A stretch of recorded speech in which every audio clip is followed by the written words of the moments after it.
Master minds commerce చదవాలనుకునే 10th inter విద్యార్థుల తొలి ఎంపిక.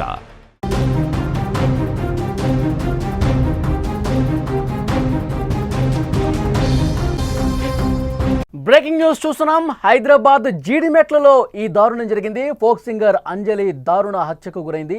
కుమార్తె చేతిలోనే హతమైంది. ఇన్స్టా ప్రేమ కోసం తల్లినే హత్య చేసినటువంటి పరిస్థితి. 8 నెలల క్రితమే నల్గొండకు చెందిన శివతో పరిచయం ఏర్పడింది. 10వ తరగతికే ప్రేమ ఏంటి అంటూ తల్లి మందలించడంతో వారం క్రితం శివతో బాలిక వెళ్ళిపోయింది. 3 రోజుల క్రితమే మళ్ళీ ఇంటికి తిరిగి వచ్చింది. తల్లి అడ్డు తొలగించుకోవాలి, నేను ప్రియుడితో సుఖంగా ఉండాలి అంటే తల్లి అడ్డు తొలగిస్తేనే ఇది సాధ్యమవుతుందని భావించి ప్రియుడి సోదరుడితో కలిసి దారుణంగా హత్య చేసినటువంటి పరిస్థితి.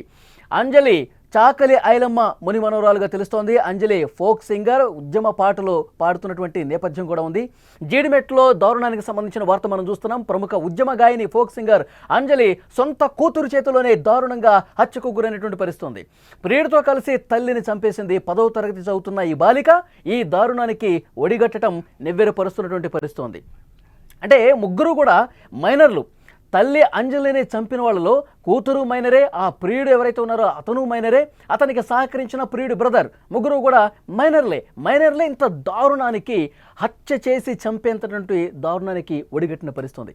అంటే మైనర్ల మెంటాలిటీ ఏ విధంగా ఉంది, వాళ్ళు సైకలాజికల్గా ఏంటి వాళ్ళ ప్రవర్తన, దీని గురించి మనం కొంత లోతుగా డిస్కస్ చేసే ప్రయత్నం చేద్దాం.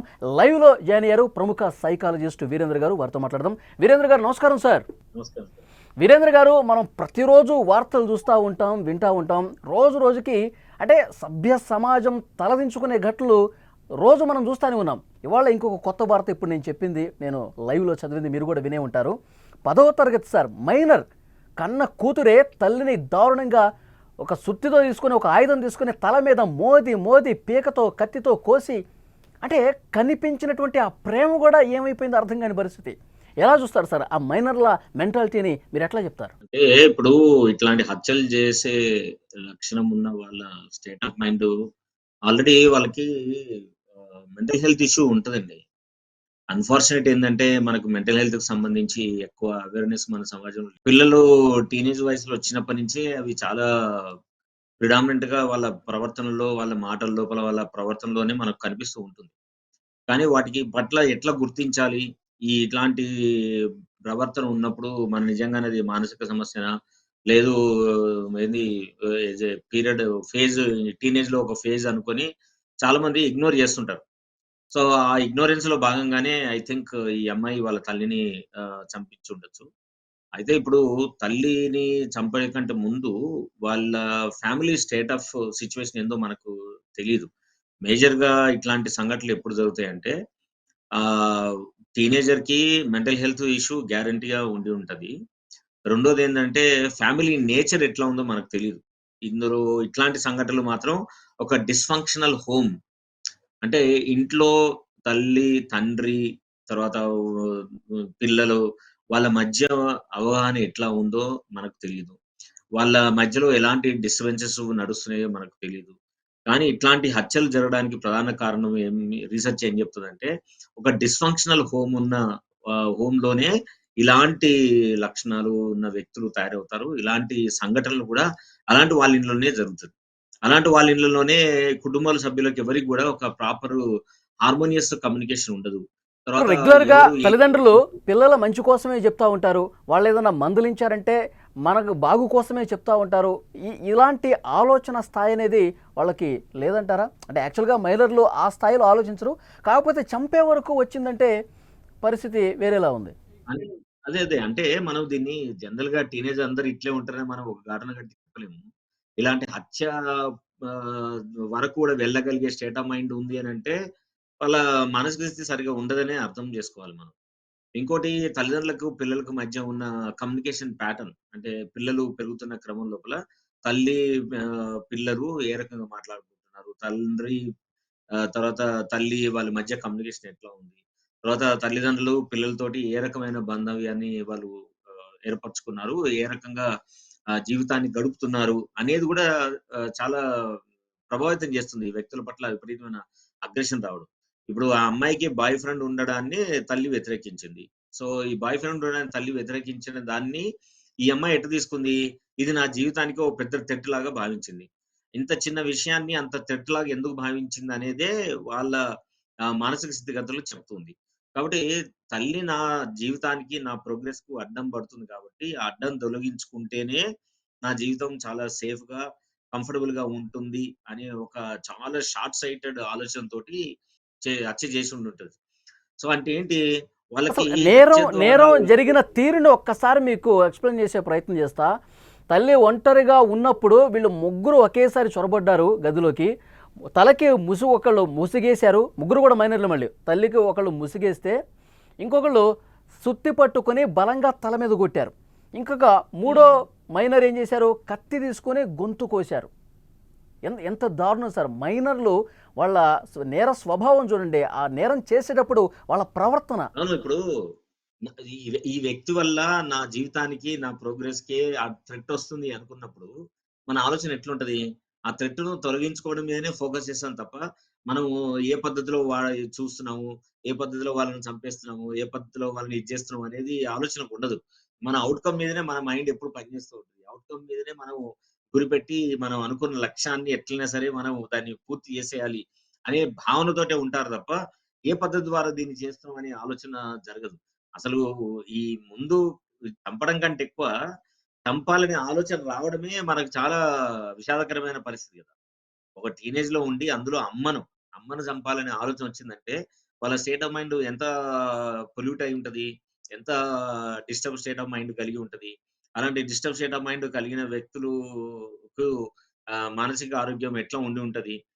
ఆ మానసిక ఆరోగ్యం బాగలేని వాళ్ళకి మాత్రమే ఈ హత్యలు, తర్వాత వీళ్ళని ఎట్లైనా తుదముట్టించాలి, మన సుఖమే మనం జూసుకోవాలి అనే ఒక ఆలోచనలోకి వాళ్ళు ఎళ్ళిపోతారు. ఈ ఎళ్ళడానికి ముందు ఏంటి చెప్పారు మేజర్‌గా వాళ్ళ మైండ్ పూర్తిగా ఏ స్థాయిలో పొల్యూట్ అయిపోయిందన్నారు. అంటే పొల్యూట్ కావటానికి దారి తీసినటువంటి పరిస్థితులు ఏమై ఉండొచ్చంటారు? ఆ ప్రభావం. సార్ దీనికి ఒక 4, 5 కారణాలు నేను రాసాను. ఒకటి ఫ్యామిలీ డిస్‌ఫంక్షన్ ఉంటది. అండ్ ఫ్యామిలీ లోపల కాన్‌ఫ్లిక్ట్స్ ఉండొచ్చు. రెండోది పీర్ ఇన్‌ఫ్లూయన్స్.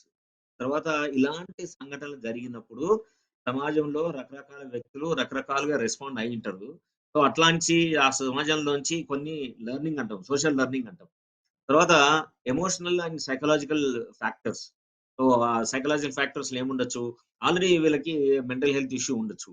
తర్వాత ఏంటి ప్లానింగ్ అంటే ఇది ఎట్లా మనం ఈ అడ్డును మనం ఎట్లా తొలగించుకోవాలి అనే ఆలోచన వచ్చినప్పుడు ఈ ముగ్గురే ఉండొచ్చు. ఇంకొక నలుగురు గూడా ఎవరైనా వీళ్ళకి యాడ్ అయ్యి ఉండొచ్చు. తర్వాత మన యూట్యూబ్‌లో రెడీగా ఉంటాయి. ఎట్లాగో ఏం చేయొచ్చు అనేది గతంలో జరిగిన ఎన్నో సంఘటనలుంటాయి. సో, దాని ద్వారా అది గూడా ఒక గ్రూప్‌గా ఫార్మ్ అయ్యి, ఆ గ్రూప్ డైనమిక్స్‌ని డిసైడ్ చేయడం. తర్వాత ఈ సొసైటీలో ఎన్వైర్న్మెంట్ స్ట్రెసర్స్ వల్ల గూడా ఎక్కువ జరగొచ్చు. అంటే టూ మచ్ ఆఫ్ వాలియన్స్ ఎక్స్‌పోజర్ కావడం గావచ్చు. లేదు ఇలాంటి సంఘాలు జరిగినప్పుడు వయలెన్స్ ఏం జేశారు? అవతల వ్యక్తులు తల్లిదండ్రుల మీద ఎట్లా అటాక్ జేశారు? వద్దన్న వాళ్ళ పట్ల వాళ్ళు ఎట్లా ప్రవర్తించారు? అనే విషయాల గురించి పదే పదే యూట్యూబ్‌లో గానియండి, లేదు ఇన్ఫర్మేషన్ గాని చూస్తున్నారనుకోండి. ఇవన్నీ గూడా టీనేజర్ కూతురు వయస్సు మీద ప్రియుడితో చాలా పరిచయం ప్రభావం కూడా చూపేకి అవకాశం ఉంటది. ఇన్‌స్టాగ్రామ్ వేదికగా జరిగిందంట సార్. ఇన్‌స్టాగ్రామ్ వేదికగా వాళ్ళు కనెక్ట్ అయ్యారంట. అంటే సోషల్ అవును. మీడియా ప్రభావం ఏ స్థాయిలో ఉందో మనకు అర్థమవుతుంది. ప్రస్తుతం సోషల్ మీడియా అంటే ఇప్పుడు ఓటీటీ కంటెంట్స్ కూడా మనం చూస్తా ఉన్నాం. అన్నీ బూత్ సినిమాలు ఎక్కువ వస్తుంటాయి. వయలెన్స్ ఎక్కువ, హింసను ప్రేరేపించే సినిమాలు ఎక్కువ వస్తా ఉంటాయి. సో ఇవన్నీ కూడా యువతని పెడదారి పట్టించే పరిస్థితే కనిపిస్తుందంటారా? సరే. నో. నో. సీ ఓటీటీలు వీటికంటే ముందు మన సినిమాలే గొప్పగున్నాయండి. మన సినిమాలు చాలా చాలా ప్రభావం చూపిస్తాయి. ఎట్లా చూపిస్తాయి? ప్రేమ కోసం ఏమైనా చేయొచ్చు, ఎంతమందినైనా చంపొచ్చు అనేది ఇప్పటికి మనం కొన్ని వేల సినిమాలు చూసినాం. సినిమాలేవి ఉన్నాయా? ఇప్పుడు మన ఈ పెద్ద పెద్ద హీరోల సినిమాలు చూడండి. చావడం ఎంత ఈజీ చూపిస్తారండి. ఈ 'ప్రభాస్' సినిమాలు చూడండి, 'జూనియర్ ఎన్టీఆర్' సినిమాలు చూడండి, లేదు మన 'బాలకృష్ణ' సినిమాలు చూడండి. కనీసం ఒక 100 మందినైనా చంపుతారు మన హీరోలు. మన 'అల్లు అర్జున్' సినిమాలు చూడండి. ఏ ఏ సినిమా హీరోలు చూసినా గాని వాళ్ళ ముఖ్య లక్ష్యం ఏంటి? థియేటర్‌కెళ్ళిన 2:30 గంటల సేపు ప్రతీకారం, కక్ష, పగ, హత్య ఇవే గదా! మనం చూసేదన్నీ గూడా. సో, చిన్నగున్న టీనేజ్ వయస్ అంటే ఏంటి? అది కంప్లీట్‌గా మన బ్రెయిన్‌లో ఉన్న ప్రిఫ్రంటల్ కార్టెక్స్ అంటాం. అంటే ఆలోచనకి ఏది నిజం, ఏది అబద్ధం, ఏది ఉపయోగం, ఏది నిరుపయోగం అని తెలుసుకోవడానికి కనీసమైనా గాని బ్రెయిన్‌లో ఈ ఏరియా ఫార్మ్ కావడానికి 24 సంవత్సరాలు పడతది పుట్టిన తర్వాత. 14, 15 సంవత్సరాల్లో ఉన్న వయసు లోపల ఏంటి? ఈ రియాలిటీని చెక్ జేసుకునే తెలివితేటలు అప్పటికి ఇంకా ఫార్మ్ గావు. ఆ ఫామ్ అయ్యే లోపలనే మనం ఈ హింస, ప్రతీకారము, కక్ష, వాళ్ళని చంపడం, వీళ్ళని చంపడం, మన ప్రేమ ముందు ఏదైనా తక్కువే. ఎలాంటి వ్యక్తులైనా మనం చంపేయొచ్చు అని ఒక బలమైన సంకేతాలు ఇస్తున్నప్పుడు టీనేజ్ పిల్లలకి ఏమనిపిస్తదండి? ఓహ్! నా ప్రేమ చాలా గొప్పది. నేను ప్రేమను నిరూపించుకోవాలంటే ఏం చేయాలా? నేను తప్పకుండా నాకు అడ్డమయ్యే వ్యక్తులు ఎవరైనా గాని చంపేసేయాల. అదొక బలమైన సినిమా హీరో చెప్తే ఎంత పవర్‌ఫుల్ ఉంటది. డెఫినిట్‌గా నేను అది తీసుకుంటా. నా తండ్రి దుర్మార్గుడే అయ్యుండొచ్చు. కానీ నేను ఇంకో అమ్మాయినో, అబ్బాయినో ప్రేమించిన. కాబట్టి ప్రేమించిన వాడు ఏం చేస్తాడొచ్చి, నా తండ్రి దుర్మార్గుడు కాబట్టి కూతురు ఎదురుగానే తండ్రిని చంపుతాడు. చంపినప్పుడు ఈ మెసేజ్‌ను ఎట్ట తీసుకోవాలనుకుల్లో అట్ట తీసుకుంటారు వాళ్ళు. కాబట్టి దుర్మార్గుడంటే ఏంటి? నీకు పర్టిక్యులర్‌గా అన్యాయం చేయకపోవచ్చుండొచ్చు. లేదు ఇంకెవరికైనా అన్యాయం చేసుండడు గావచ్చు. ఏదో ఒక ఆలోచన పట్ల నువ్వు చేస్తున్న పనిని అబ్జెక్ట్ చేసుండొచ్చు. సో, నాకెవరైతే అబ్జెక్ట్ చేస్తారో అది మంచి గాని, చెడు గాని వాళ్ళు నాకు విలన్ లాగానే కనిపిస్తారు. సో, విలన్‌ని ఏం చేయాలా? విలన్‌ను చంపేయాలా? కాబట్టి ఎన్నో రోజుల నుంచి కొన్ని వందల సినిమాలు మనం చూసి, చూసి, చూసి ఇప్పుడు ఆ విషయాలను మనం ప్రాక్టికల్‌గా మన సరే అంటే కాబట్టి ఇప్పుడు ఓటీటీలు ప్రియుడు రిమూవల్ కోసం వచ్చినాయి కాబట్టి సినిమాలదేముందండి సినిమాలు ఎప్పటినుంచో నడుస్తున్నాయి. ఓటీటీలు దానికి వాల్యుయేషన్ అయినాయి.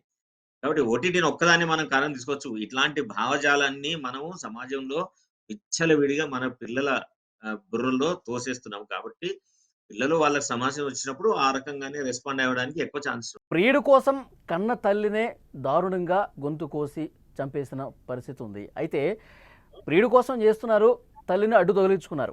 కానీ తర్వాత పరిణామాల గురించి ఆలోచించే పరిస్థితి కూడా వాళ్ళకి లేదు. దీన్ని బట్టి మనకు అర్థమవుతుంది.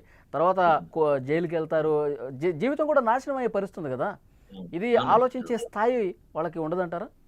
లేదండి. ఒకటి ఇప్పుడు మనము 2 విషయాలు ఈడ బాగా అర్థం చేసుకోవాలి. హత్యలు చెయ్యాలి అనే ఆలోచన వచ్చిన వాళ్ళకి ఎవ్వరైనా సరే, వాళ్ళ ఐక్యూ లెవెల్స్ ఇంపేర్ అయితాయి. చాలా మినిమల్ ఉంటాయి. సంఘటన మీదే ఫోకస్ చేస్తారు తప్ప, సంఘటన తర్వాత జరిగే కాన్సీక్వెన్స్‌కి సంబంధించి వాళ్ళు అనుకున్నది మాత్రమే ఆలోచించగలుగుతారు.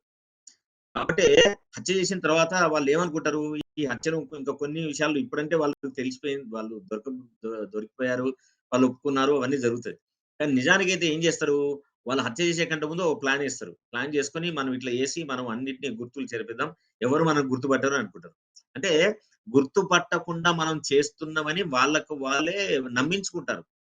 దీన్నేమంటే సైకాలజీలో కాగ్నిటివ్ బయాస్ అని అంటాం.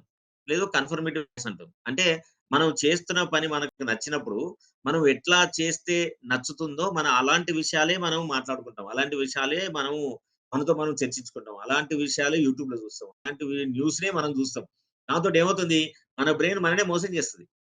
సో, అందుకోసమని వాళ్ళు కాన్సిక్వెన్స్ వదిలేసి, వాళ్ళ ప్రేమకు సంబంధించి ఎంత కమిట్మెంట్ ప్రేమ పట్ల ఉందో చూపించుకోవడానికి, వాళ్ళు అట్లాంటి హత్యలు చేయడానికైనా సరే, ఇంకేదైనా దుర్మార్గం చేయడానికైనా సరే, రెడీగా తయారవుతారు.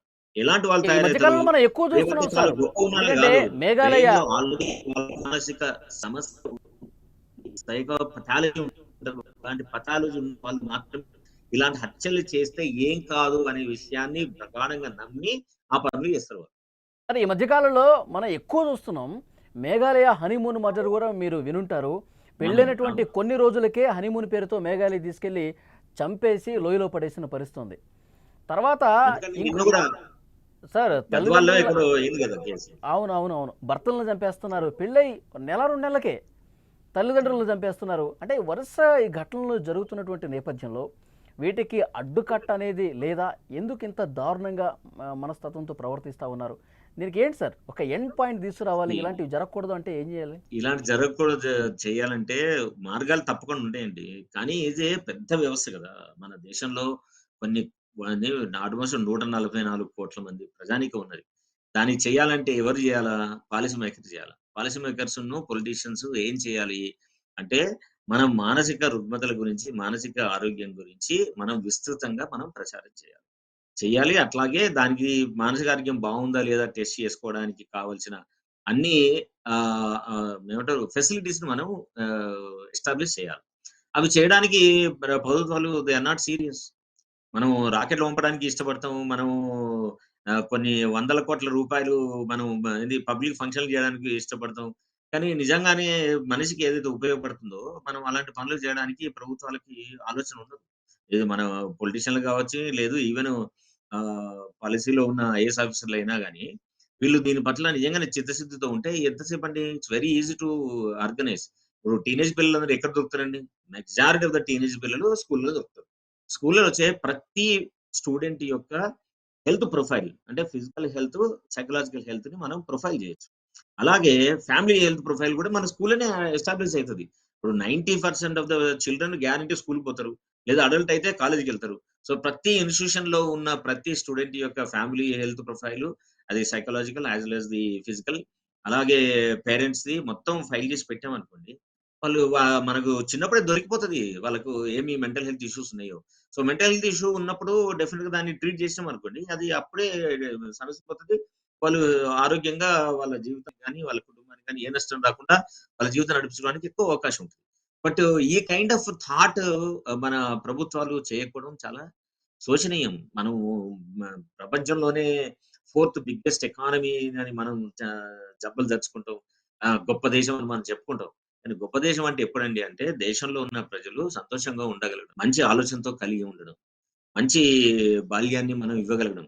ఈ 3 డైమెన్షన్స్ లోపల మనం ఆలోచించి, ప్రజలకి ఏం గావాలి? ప్రజలకి ఏం చేస్తే మన సమాజం శాంతియుతంగా ఉంటుందో అని ఆలోచించగలిగితే, తప్పకుండా మనం ఇది ఇదేంది దాన్ని ప్రివెన్షన్ జేయొచ్చు. ఈ హత్యలు పిల్లలు టీనేజ్ లెవెల్‌లో ఉన్నవాళ్ళు హత్యలు జేయకుండా తప్పకుండా ఆపగలిగే విషయమే తప్ప, ఆపలేనిది విషయం కాదు. ఇది కేవలం మన ప్రభుత్వాలు దీని పట్ల నిర్లక్ష్యం ఉండడం వల్లనే ఇది జరుగుతుంది. Thank you very much Virendra గారు, మంచి ఇన్ఫర్మేషన్ అందించారు. అది వాళ్ళ పిల్లల్లో చిన్నప్పటి నుంచే స్కూల్ స్థాయిలోనే వాళ్ళ మెంటల్ హెల్త్ అనేది సరిచేయాల్సినటువంటి అవసరం ఉంది. తల్లిదండ్రులు చిన్నప్పటి నుంచి పిల్లల పట్ల వాళ్ళు ఏ విధంగా ఉంటున్నారు, వాళ్ళు ఏం చూస్తున్నారు, ఏం చేస్తున్నారు ఒక గంట కనిపెట్టాలి. సో తల్లిదండ్రుల పెంపకంతో పాటు స్కూల్ స్థాయిలోనే దీన్ని కొంత జాగ్రత్తగా పరిశీలించాల్సినటువంటి అవసరం ఉందని చెప్పి తెలుస్తోంది.